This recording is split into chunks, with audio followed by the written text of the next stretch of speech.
Chapter number चल रहा था, चैप्टर नंबर 2 गाउस के नियम और उसके अनुप्रयोग, गाउस के नियम और उसके अनुप्रयोग। इसमें मैंने आपको विद्युत फ्लक्स के बारे में बताया, ठीक है, विद्युत फ्लक्स के बारे में हम बता चुके हैं। उसके बाद में मैंने आवेश वितरण के बारे में बताया, चार्ज डिस्ट्रीब्यूशन। चार्ज डिस्ट्रीब्यूशन 3 प्रकार का होता है, एक तो होता है लीनियर रेखीय आवेश वितरण, ठीक है, एक होता है पृष्ठीय आवेश वितरण और एक होता है आयतन आवेश, ठीक है। रेखीय आवेश वितरण को किससे व्यक्त करते हैं? रेखीय आवेश वितरण करते हैं लैम्ब्डा से व्यक्त, समन्वय, और पृष्ठीय आवेश वितरण करते हैं सिग्मा से, और आयतन आवेश वितरण करते हैं रो से। तो यहाँ तक मैंने आपको बताया। लास्ट में मैं एक टॉपिक बता गया था आपको, गाउस लॉ। क्या बता गया था? Gauss law. आज हम गाउस लॉ के बारे में बात करते हैं, ठीक है। मैंने गाउस लॉ आपको लिखा भी दिया है। गाउस का नियम मैंने बताया आपको, गाउस का नियम बहुत ही इंपॉर्टेंट है, मैं बता चुका हूं पहले, तो आपको ध्यान से देखना है। गाउस का नियम, ठीक है, गाउस लॉ, गाउस लॉ। इसके बारे में यदि बात करें तो गाउस का नियम क्या होता है? फ्रैडरिक गाउस ने एक नियम दिया है। उन्होंने क्या बताया? किसी भी बंद पृष्ठ, बंद आपका क्लोज पृष्ठ, ठीक है, चारों तरफ से बंद होना चाहिए पृष्ठ, ठीक है। तो जैसे कि मैंने कही ये ऐसा पृष्ठ है, कोई क्लोज पृष्ठ है, किसी क्लोज मतलब बंद पृष्ठ और काल्पनिक पृष्ठ होना चाहिए। कैसा होता है? काल्पनिक। तो गाउस ने बताया कि किसी बंद एवं काल्पनिक पृष्ठ से निर्गत फ्लक्स मतलब गुजरने वाला फ्लक्स उस निकाय पर, मान लिया मैंने ये बात की आपके पास, ठीक है, मान लिया इस पे कोई ये कोई बंद पृष्ठ है, इसका आवेश कितना है? Q, ठीक है। तो इससे निर्गत फ्लक्स, गाउस कह रहा है कि इस बंद पृष्ठ से निर्गत फ्लक्स, ठीक है, उसको मान लिया मैंने फाई। क्या मान लिया? फाई। किसी भी बंद पृष्ठ से निर्गत फ्लक्स फाई किसके बराबर होना चाहिए? उस निकाय पर उपस्थित कुल आवेश और निर्वात की विद्युतशीलता, निर्वात या वायु की विद्युतशीलता एप्सिलॉन नॉट। क्या है? Epsilon not. एप्सिलॉन नॉट के अनुपात के क्या होना चाहिए? बराबर होना चाहिए। समझ गए बात? ठीक है। ये किसने बताया है? गाउस ने बताया है कि किसी भी बंद काल्पनिक पृष्ठ से निर्गत फ्लक्स उस पृष्ठ पर उपस्थित कुल आवेश, ठीक है। मैंने समेशन क्यों लगाया बेटा? समेशन का कारण क्या है लगाने का? देखो यहाँ तो केवल मैंने एक ही आवेश लिया है, यहाँ पे आवेश नहीं है, एक ही आवेश लिया है। यदि बहुत सारे आवेश होते हैं, ऐसे होते Q1, Q2, Q3, तो हम क्या करते? कुल आवेश कैसे निकालते? Q बराबर में Q1 प्लस में Q2 प्लस में Q3। इस प्रकार से हम क्या निकालते? कुल आवेश निकालते। तो सभी आवेशों का योग करते, इसलिए मैंने यहाँ क्या लगा दिया है? समेशन लगा दिया है। क्या लगा दिया है? समेशन, ठीक है। यदि आगे बात करें तो हम आप जानते हैं भाई बराबर में, आप जानते हैं कि पृष्ठ कैसा है? बंद। हमेशा गाउस का नियम है बंद पृष्ठों के लिए लागू होता है। किसके लिए लागू होता है? बंद पृष्ठों के लिए। इसके बारे में थोड़ी बात बताऊंगा आपको। तो भाई बराबर में, ठीक है, होता है बंद समाकलन E वेक्टर डॉट में ds वेक्टर, ये आप जानते हैं। इसका जब मान यहाँ वैल्यू पुट करेंगे तो आपके पास गाउस नियम बन जाएगा बंद समाकलन E वेक्टर डॉट में ds वेक्टर बराबर में समेशन Q अपॉन में एप्सिलॉन नॉट। ये गणितीय रूप होता है। किसका गणितीय रूप होता है? Gauss law. किसका गणितीय रूप होता है? गाउस लॉ, ठीक है। तो गाउस लॉ के बारे में हमने बात की। अब गाउस लॉ से संबंधित कुछ बातें होती हैं जो हम बात कर लेते हैं अभी, ठीक है। तो जो गाउस का नियम कौन कौन सी बातों का पालन करता है, तो आप हेडिंग डालें,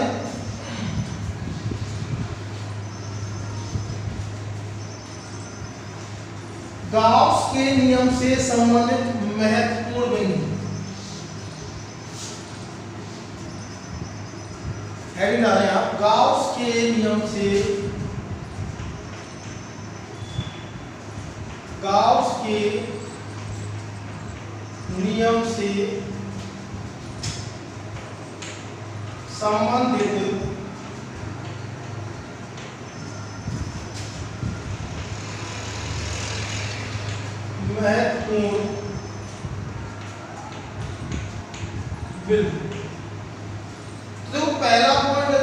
करें, बिंदुओं में स्टार लगाते रहना और लिखते रहना, ठीक है। गाउस के नियम से मैं बिंदुओं में यदि हम पहले बिंदु की बात करें, ठीक है, तो गाउस का नियम पहली बार उन्हीं के लिए लागू होता है, गाउस का नियम उन्हीं के लिए लागू होता है जो कूलॉम के व्युत्क्रम वर्ग नियम का पालन करते हैं। समझ में नहीं बात, ठीक है। गाउस का नियम केवल उन्हीं क्षेत्रों के लिए लागू है, ध्यान सुनो, गाउस का नियम उन्हीं क्षेत्रों के लिए लागू होता है जो व्युत्क्रम वर्ग नियम का पालन करते हैं। समझ में बात, ठीक है। निर्वात हो चाहे माध्यम हो, गाउस का नियम दोनों के लिए लागू होता है, चाहे निर्वात हो चाहे माध्यम हो, ठीक है, दोनों के लिए गाउस का नियम क्या होता है, लागू होता है। तो पहला आप उसमें पॉइंट लिखेंगे, पहला पॉइंट लिखेंगे, निर्वात और माध्यम दोनों के लिए गाउस का नियम लागू होता है। पहला आप पॉइंट लिखेंगे, निर्वात और माध्यम दोनों के लिए गाउस का नियम लागू होता है।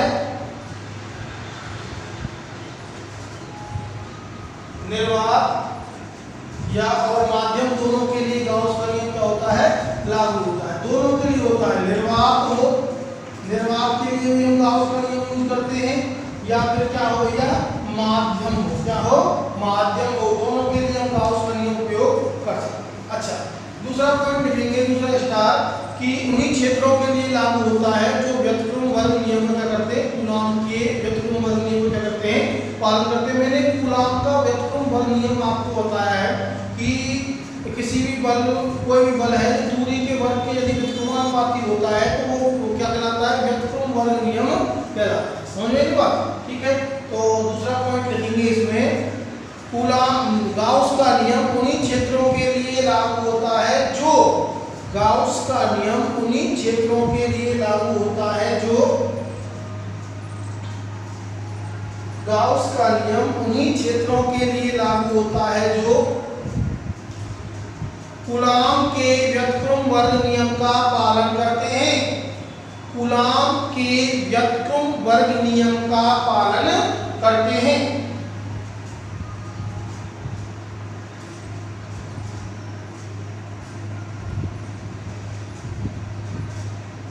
व्युत्क्रम वर्ग नियम का पालन करते हैं।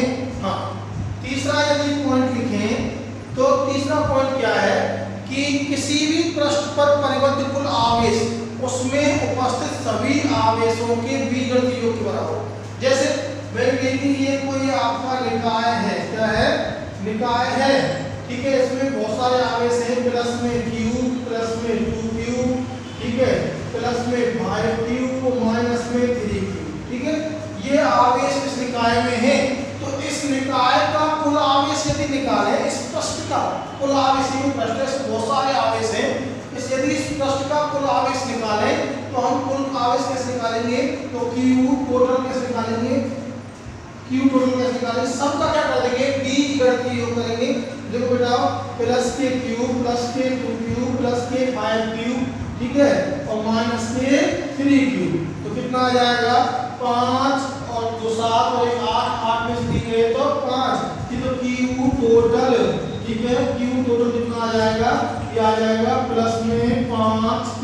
समझ में बात, ठीक है। तो मैं ये कह रहा हूं कि किसी भी पृष्ठ पर से परिबद्ध कुल आवेश का मतलब क्या है, किसी भी पृष्ठ से परिबद्ध कुल आवेश का मतलब है उस पृष्ठ पर उपस्थित सभी आवेशों का बीजगणितीय योग, ठीक है।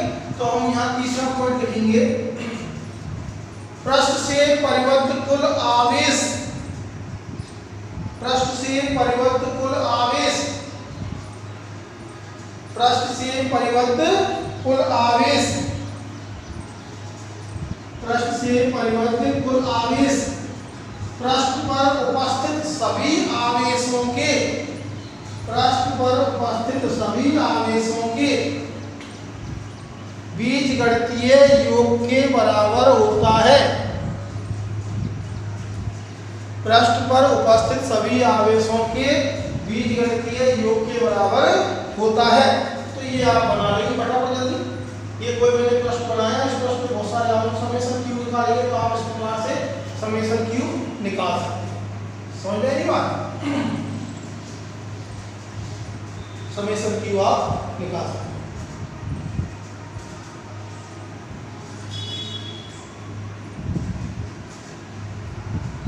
हाँ, एक बात अगला स्टार भैया, गाउस के नियम में जब हम गाउस के नियम की जब बात करते हैं तो हमारे लिए पृष्ठ चाहिए। कैसा चाहिए? क्या चाहिए? पृष्ठ चाहिए। अब हम कोई भी अपनी स्वेच्छा से एक काल्पनिक पृष्ठ मानते हैं। क्या मानते हैं? एक काल्पनिक पृष्ठ मानते हैं, ठीक है, जिसे गाउसियन पृष्ठ कहते हैं। क्या कहते हैं? गाउसियन पृष्ठ कहते हैं। समझ में ये बात? ध्यान सुनो, गाउस के नियम के लिए हमें एक पृष्ठ की आवश्यकता होती है। किसकी आवश्यकता होती है? एक पृष्ठ की आवश्यकता होती है। और हम अपनी स्वेच्छा से एक काल्पनिक पृष्ठ की कल्पना करते हैं, ठीक है, और उस काल्पनिक पृष्ठ को क्या कहते हैं? गाउसियन पृष्ठ कहते हैं। क्या कहते हैं? गाउसियन पृष्ठ कहते हैं। वो बेलनाकार हो सकता है, गोलाकार हो सकता है। समझ में एक बात? ठीक है, उसकी आकृति ज्यादातर यदि हम बात करें तो सिमेट्रिकल आकृति लेते हैं, सममित लेते हैं। ठीक है, कैसी आकृति लेते हैं? सममित आकृति लेते हैं। मतलब सममितता, जो सममितता होती है, ठीक है, आवेश वितरण में जो सममितता होती है उस गाउसियन पृष्ठ का हम चयन करते हैं। ध्यान सुना, अब सममितता मैंने बताई थी, ठीक है, सिमेट्री मैंने बताई थी। मैंने कही कि कोई पेज है, आपको पेज को खोल कर यदि दोनों सतह उसको रख लेती हैं, देखो दो प्रकार की आकृति होती है। तो होती है सिमेट्रिकल और एक होती है एसिमेट्रिकल। कैसी होती है? एसिमेट्रिकल, मतलब सममित आकृति और असममित आकृति। ठीक है, और सममित भी दो प्रकार से होता है, एक्स अक्ष के अनुदिश और वाई अक्ष के अनुदिश। समझ में आई बात? ठीक है, और यदि मैं बात करूं कि जैसे कि मैं बात करूं ये है, ये कपड़ा है, ठीक है, इसकी मैं बात करूं तो इसको मैं वाई अक्ष के अनुदिश मोड़ूं, ऐसे मोड़ूं, ठीक है, तो ये दोनों हिस्से मैं बिल्कुल वाई अक्ष के अनुदिश मोड़ूं तो ये दोनों हिस्से आप ढक लेंगे तो ये किसके? सिमेट्रिकल हुआ, वाई अक्ष के। और एक्स अक्ष के अनुदिश मोड़ूं तो इसको इस प्रकार दोनों हिस्से इसके ढक लेंगे तो ये किसके? एक्स अक्ष की क्या हुआ? सिमेट्रिकल। समझने की बात? तो मैं आपको ये बताना चाह रहा हूँ कि ज्यादातर हम जिन पृष्ठों की कल्पना करते हैं, जिन काल्पनिक पृष्ठों को लेते हैं गाउस के नियम में, वो उनमें आवेश का जो वितरण होना चाहिए वो सममित होना चाहिए। कैसा होना चाहिए? सममित होना चाहिए। अर्थात कह सकते हैं कि हम गाउसियन पृष्ठ, ऐसा गाउसियन पृष्ठ लेते हैं जो कैसा हो? सममित हो। कैसा हो? सममित हो। समझ में बात? ठीक है, तो अगला पॉइंट यदि आप लिखेंगे तो अगला पॉइंट क्या लिखेंगे? अगला पॉइंट लिखो,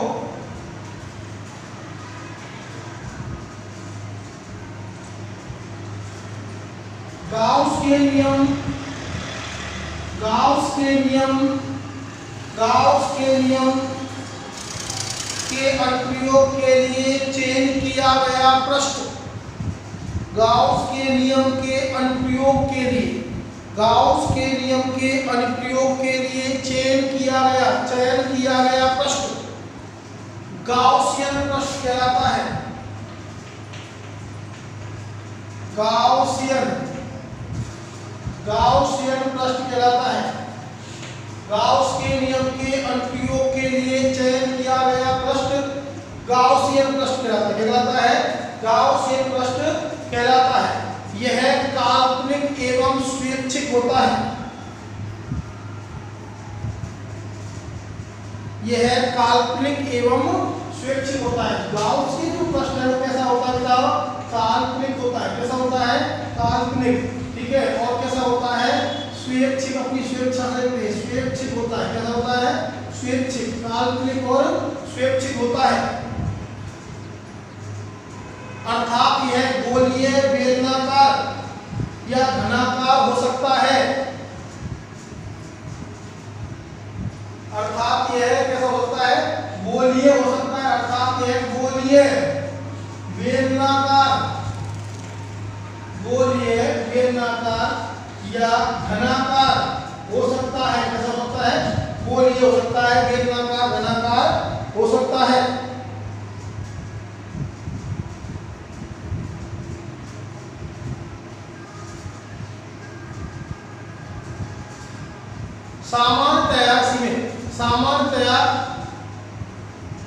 सामान्यतया गाउस के नियम में सममित, सामान्यतया गाउस के नियम में सममित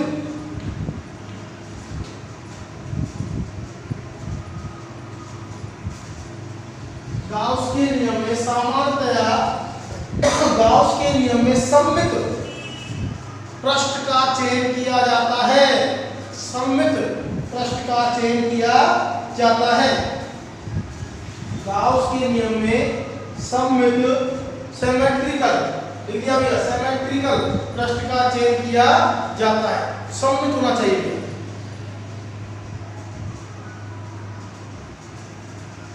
सममित पृष्ठ का चयन किया जाता है। ठीक है, अगला पॉइंट लिखेंगे, गाउस का नियम केवल बंद पृष्ठ के लिए लागू होता है।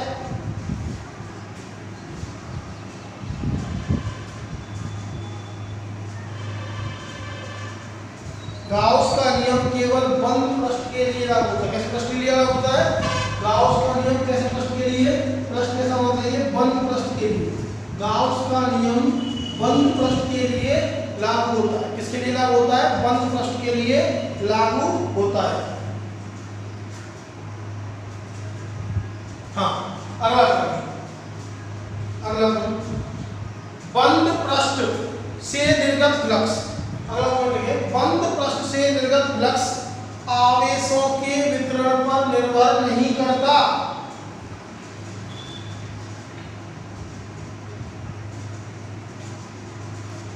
बंद पृष्ठ से निर्गत फ्लक्स आवेशों के वितरण से निर्भर नहीं करता।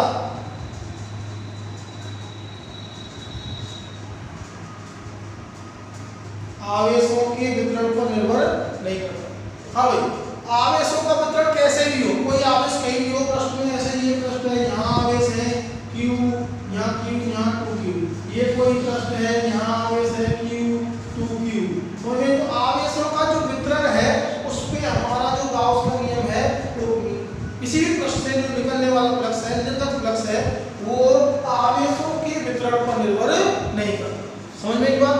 ठीक है, अगला पॉइंट लिखेंगे, किसी बंद पृष्ठ से निर्गत फ्लक्स, किसी बंद पृष्ठ से निर्गत फ्लक्स, किसी बंद पृष्ठ से निर्गत फ्लक्स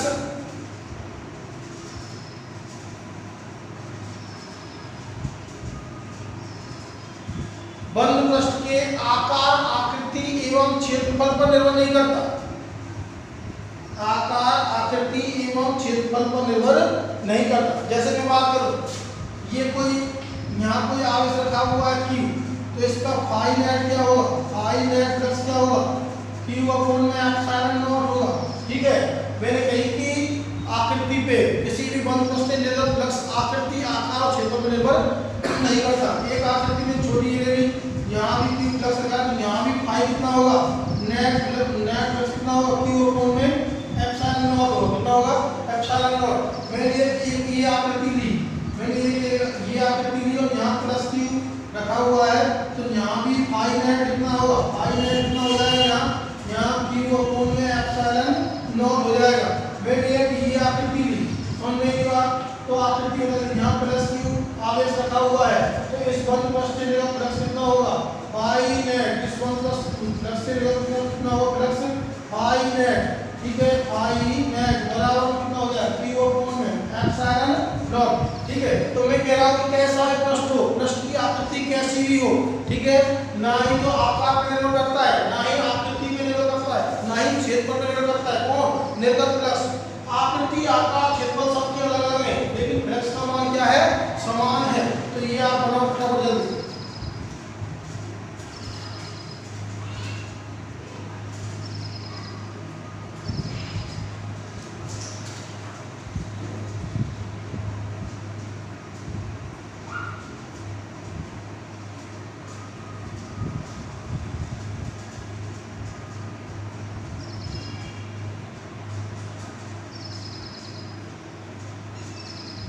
हाँ, आगे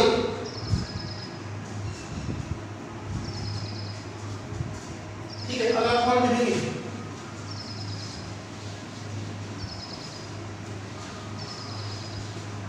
अगला पॉइंट मेरे आकृति फ्लक्स है, किसी भी पृष्ठ से निर्गत फ्लक्स ना तो आकृति पर निर्भर करता है, ना आवेश के वितरण पे निर्भर करता है, ना आकार पे निर्भर करता है, ना ही क्षेत्रफल पे निर्भर करता है। ठीक है, तो निर्भर किस पे करता है?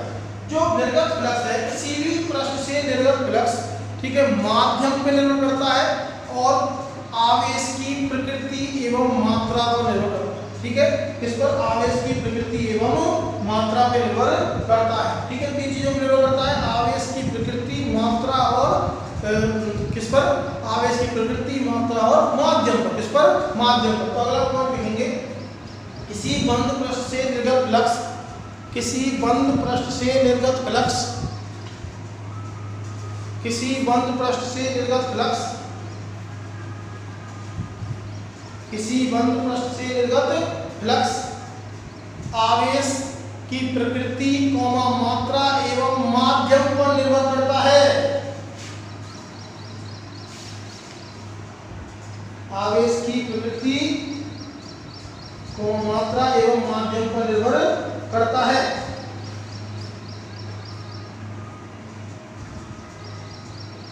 माध्यम पर निर्भर करता है। ठीक है, अच्छा अगला पॉइंट,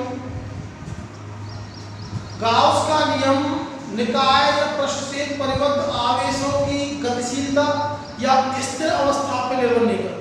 भाई या कोई भी बंद पृष्ठ है, या तो उसमें आवेश गति कर रहे हो या फिर स्थिर अवस्था में हो, इस पर वो निर्भर नहीं करता। लेकिन कूलॉम का नियम किसके लिए लागू होता है? केवल स्थिर आवेशों के लिए लागू होता है। किसके लिए लागू होता है?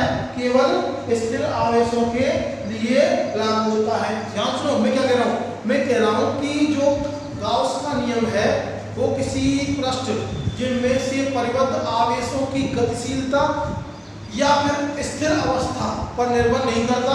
उसके लिए जो आवेश गतिशील हो या स्थिर अवस्था में कोई फर्क नहीं पड़ता, गाउस का नियम लगेगा। लेकिन कूलॉम का नियम केवल स्थिर अवस्थाओं के लिए लागू होता है, इसलिए गाउस का नियम कूलॉम के नियम से अधिक व्यापक है। कैसा है? अधिक व्यापक है। समझ में? मैं क्या कह रहा हूँ कि गाउस का नियम पृष्ठ में आवेश गतिशील हो पृष्ठ पर या आवेश स्थिर अवस्था हो, दोनों के लिए लागू होता है। मतलब इस पर निर्भर नहीं करता गतिशीलता पर, स्थिर अवस्था पे।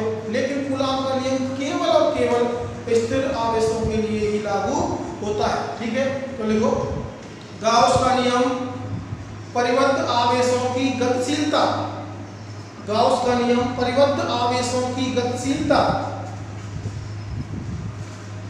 परिबद्ध आवेशों की गतिशीलता या स्थिर अवस्था पर निर्भर नहीं करता, या स्थिर अवस्था पर निर्भर नहीं करता। स्थिर अवस्था पर निर्भर नहीं करता। लेकिन कूलॉम का नियम स्थिर आवेशों के लिए लागू होता है। लेकिन कूलॉम का नियम स्थिर आवेशों के लिए लागू होता है।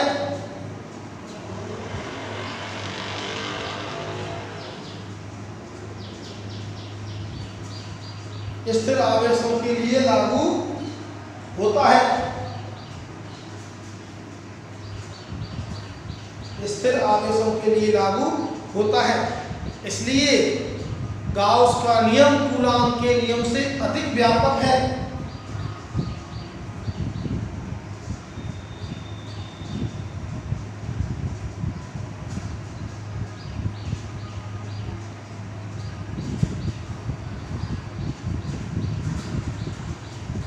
अधिक व्यापक है। ठीक है, अगला पॉइंट देखें। अगला पॉइंट, किसी विद्युत क्षेत्र में, ये कोई विद्युत क्षेत्र है। अगला पॉइंट देखें, ये कोई विद्युत क्षेत्र है और इसमें कोई पृष्ठ है, ये कोई पृष्ठ है और इस पृष्ठ पर कोई भी आवेश उपस्थित नहीं है। समझ में आई बात? तो इस पृष्ठ से संबद्ध फ्लक्स का मान क्या होगा? इस पृष्ठ से संबद्ध फ्लक्स का मान क्या होगा? आई नेट फ्लक्स, आई नेट फ्लक्स क्या होगा? शून्य होगा। क्या होगा? शून्य होगा। समझ में आई बात? किसी विद्युत क्षेत्र में कोई पृष्ठ है, ठीक है, और उस पृष्ठ पर कोई भी आवेश उपस्थित नहीं है। समझ में आई बात? उस पृष्ठ पर कोई भी आवेश उपस्थित नहीं है, तो उस पृष्ठ से निर्गत फ्लक्स, उस पृष्ठ से निर्गत फ्लक्स या उस पृष्ठ से संबद्ध फ्लक्स का मान क्या होता है? शून्य होता है। समझ में आई बात? ठीक है, आई नेट, आई नेट क्या होगा? 0। माइनस क्या होगा 0। मैं क्या कहना चाह रहा हूँ, मैं बता रहा हूँ कि कोई पृष्ठ है और उस पर कोई भी आवेश नहीं है और वो पृष्ठ पर रखा हुआ है, विद्युत क्षेत्र में रखा हुआ है। एक समान विद्युत क्षेत्र हो सकता है या असमान विद्युत क्षेत्र हो सकता है, ठीक है। और उस पृष्ठ पर कोई भी आवेश नहीं है तो उस पृष्ठ से, दो पृष्ठ बनाए गए गोलाकार एक बेलनाकार, तो इस पृष्ठ से निर्गत फ्लक्स का मान या संबद्ध फ्लक्स का मान क्या होता है, शून्य होता है। क्या होता है, शून्य होता है। हाँ देखो, किसी विद्युत क्षेत्र में कोई पृष्ठ उपस्थित है, अगर इस पॉइंट में देखो, किसी विद्युत क्षेत्र में कोई पृष्ठ उपस्थित है, किसी विद्युत क्षेत्र में कोई पृष्ठ उपस्थित है,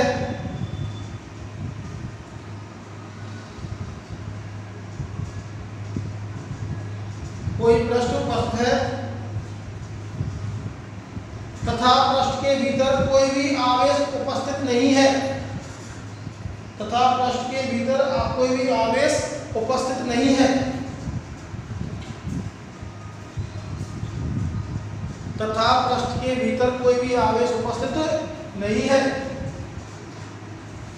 तो पृष्ठ से संबद्ध फ्लक्स का मान शून्य होता है। तो पृष्ठ से संबद्ध फ्लक्स का मान क्या होता है, शून्य होता है, ठीक है। फटाफट लिखिए ये दोनों पॉइंट।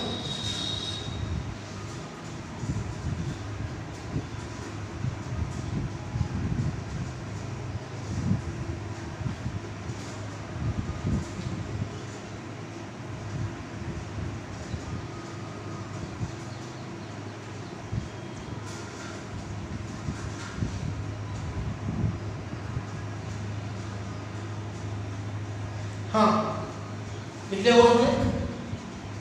अगला पॉइंट,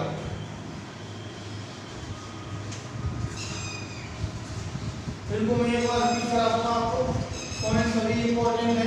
हाँ, ये कोई पृष्ठ है, ठीक है, और इसमें कोई आवेश रखा हुआ है प्लस Q1, एक आवेश रखा हुआ है बाहर Q2। तो मैं कह रहा हूँ कि बाहर स्थित, पृष्ठ से बाहर स्थित आवेश का पृष्ठ से संबद्ध फ्लक्स में कोई भी योगदान नहीं होता, ठीक है। ये जो फ्लक्स उत्पन्न हुआ है इस पृष्ठ में, इस आवेश के कारण उत्पन्न हुआ है, ना कि इस आवेश के कारण, समझ में आई बात, ठीक है। तो पृष्ठ से बाहर जो आवेश रखा हुआ है उसका निर्गत फ्लक्स में, पृष्ठ से निर्गत फ्लक्स में कोई भी योगदान नहीं होता, समझ में आई बात, ठीक है। तो लिखो, पृष्ठ के बाहर स्थित आवेश का, पृष्ठ से बाहर स्थित आवेश का, पृष्ठ से बाहर स्थित आवेश का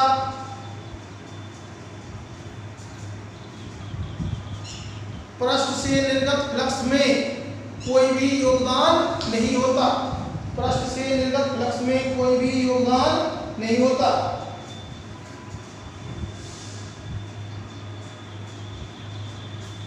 कोई भी योगदान नहीं होता, ठीक है, कोई भी योगदान नहीं होता। हाँ अगला, अच्छा मैं आपको एक बात करता हूँ, कोई सममित वस्तु है, जैसे घन है, घनाभ है, तो ये कोई सममित वस्तु है और सममित वस्तु के, सममित मतलब समझिए सिमेट्रिकल है, कैसी है, सिमेट्रिकल, कोई सिमेट्रिकल वस्तु है और उस सिमेट्रिकल वस्तु के सममित वस्तु के, मैंने कही कि हमेशा गाउस के नियम में हम ऐसे पृष्ठ का चयन करेंगे जो कैसा हो, सममित हो, कैसा हो, सममित हो, ठीक है, सिमेट्रिकल हो, कैसा हो, सिमेट्रिकल हो, एक्स अक्ष के सिमेट्रिकल हो और वाई अक्ष के क्या हो, सिमेट्रिकल हो।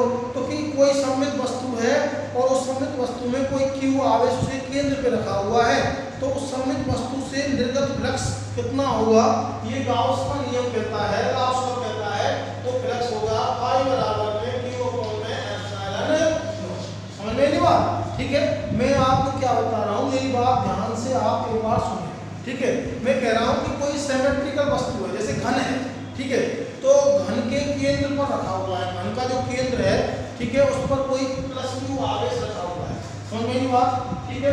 जैसे कि मैंने कही कि ये मैंने कोई घन बनाया, ये फिर घन की बात करेंगे, अभी बहुत क्वेश्चन कराएंगे घन के, तो मैंने कोई घन बनाया, तो मैंने ये बना दिया कोई घन, समझ में नहीं बात, तो यहाँ इसके घन पर कोई प्लस Q आवेश रखा हुआ है, ठीक है। तो प्लस Q आवेश रखा हुआ है इसकी घन पर, तो इससे निर्गत फ्लक्स क्या होगा, है, वो गाउस का नियम कहता है इस बात को, फाई नेट फ्लक्स होगा आपका क्यू अपॉन में एप्सिलॉन, क्या होगा क्यू अपॉन में एप्सिलॉन। तो आधे पृष्ठ की बात करें तो कितना होगा, तो आधे पृष्ठ से निर्गत फ्लक्स क्या होगा, ठीक है फाई, ठीक है फाई हाफ के लिए आ जाएगा 1/2, आधा हो जाएगा, ठीक है आधा ऐसा बट में आएगा, पूरा फ्लक्स क्या है, पूरा फ्लक्स ये है क्यू अपॉन में एप्सिलॉन नॉट। तो आधे पृष्ठ से कितना निर्गत होगा 1/2 क्यू अपॉन में एप्सिलॉन नॉट। समझ में बात, ठीक है। तो देखो यदि किसी सममित सिमेट्रिकल क्वेश्चन में ना symmetrical S Y double A E T R I C A L, यदि किसी सिमेट्रिकल सममित वस्तु के केंद्र पर प्लस क्यू आवेश स्थित है, यदि किसी सिमेट्रिकल सममित वस्तु के केंद्र पर प्लस क्यू आवेश स्थित है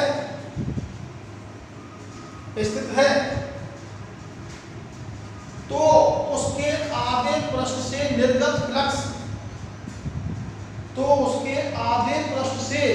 निर्गत फ्लक्स, या संबद्ध फ्लक्स कह लो, तो उसके आधे पृष्ठ से संबद्ध फ्लक्स 1/2 क्यू अपॉन में एप्सिलॉन नॉट होगा, 1/2 क्यू अपॉन में एप्सिलॉन नॉट होगा, 1/2 क्यू अपॉन में एप्सिलॉन नॉट होगा,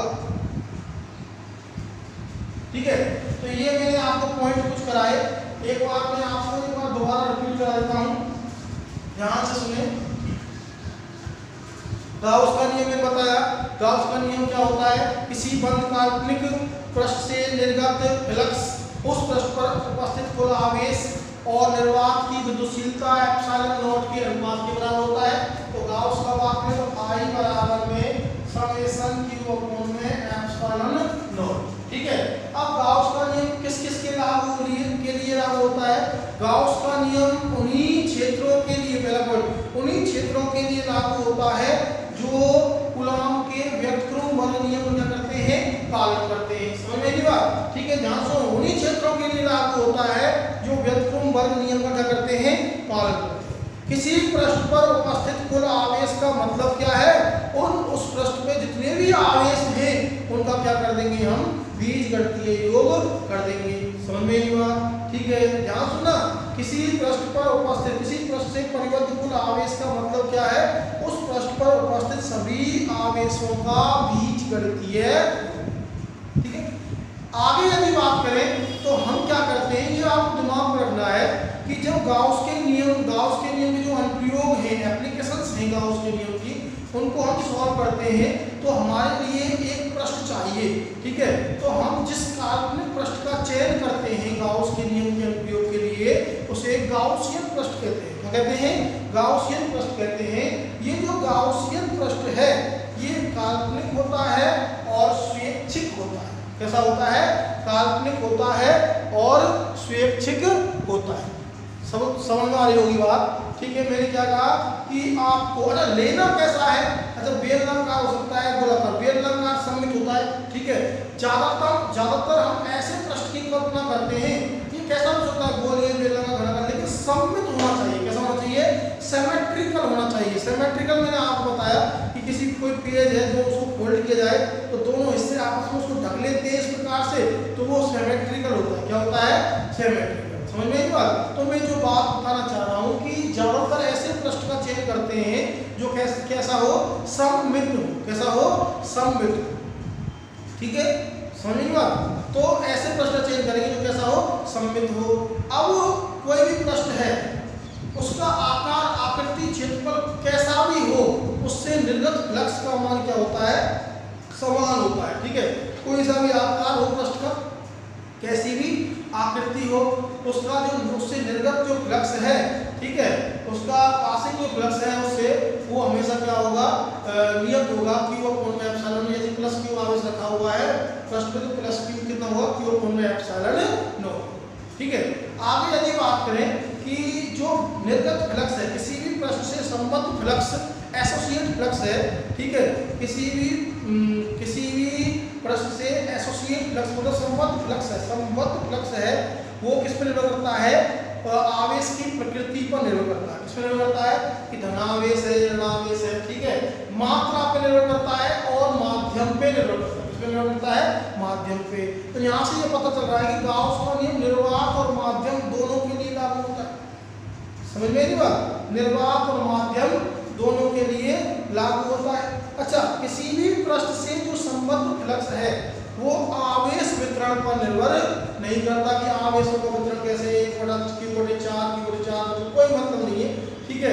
आवेश क्या होना चाहिए? परिमाण में क्या होना चाहिए? समान होना चाहिए। तो दोनों पृष्ठों पर क्या होगा? समान, दोनों पृष्ठों संबद्ध फ्लक्स का मान क्या होगा? समान। समझ में नहीं बात? ठीक है। यदि आगे हम बात करें तो हम कह सकते हैं कि यदि कोई बाहर कोई आवेश रखा हुआ है और एक पृष्ठ के अंदर आवेश रखा हुआ है, तो उस पृष्ठ से जितना भी फ्लक्स पासिंग होगा या उस पृष्ठ से जितना भी फ्लक्स एसोसिएट होगा, संबद्ध होगा, वो केवल उसके अंदर वाले आवेश के कारण होगा। किसके कारण होगा? अंदर वाले आवेश के कारण होगा। मतलब बाहर स्थित आवेश किसी भी पृष्ठ से निर्गत फ्लक्स में कोई योगदान नहीं करेगा, ठीक है। अब पृष्ठ में आवेश गतिशील हो या स्थिर अवस्था में हो, दोनों ही कंडीशन के लिए गाउस का नियम लागू होता है। But in case of Coulomb law, ठीक है, कूलॉम लॉ कैसे नियम आवेशों के लिए है? केवल रेस्ट कंडीशन में जो चार्ज हैं, स्थिर अवस्था में जो चार्ज हैं, उनके लिए ही लागू होता है। इसलिए मैं कह सकता हूं कि जो गाउस का नियम है वो कूलॉम नियम से क्या है? अधिक व्यापक है। समझ में नहीं बात? गाउस का नियम कूलॉम नियम से क्या है? अधिक व्यापक है। यदि हम आगे बात करें तो इसमें कुछ मैं आपको क्वेश्चन कराने वाला हूँ। घन से संबंधित क्वेश्चन पूछे जाते हैं, ठीक है, क्यूब से संबंधित क्वेश्चन पूछे जाते हैं। तो मैं आपको क्या करूँगा, अगली क्लास में गाउस का जो नियम है इसको मैं सिद्ध कराऊंगा, इसको प्रूफ कराऊंगा, और उसके बाद मैं पहले कुछ घन वगैरह के कुछ क्वेश्चन कराऊंगा आपको जो बहुत ही इंपॉर्टेंट है, ठीक है। और उसके बाद हमारे क्या चल जाएंगे, इसके गाउस के नियम के अनुप्रयोग चल जाएंगे। तो आज की क्लास के लिए बस इतना ही। धन्यवाद। अगली क्लास में बात करेंगे।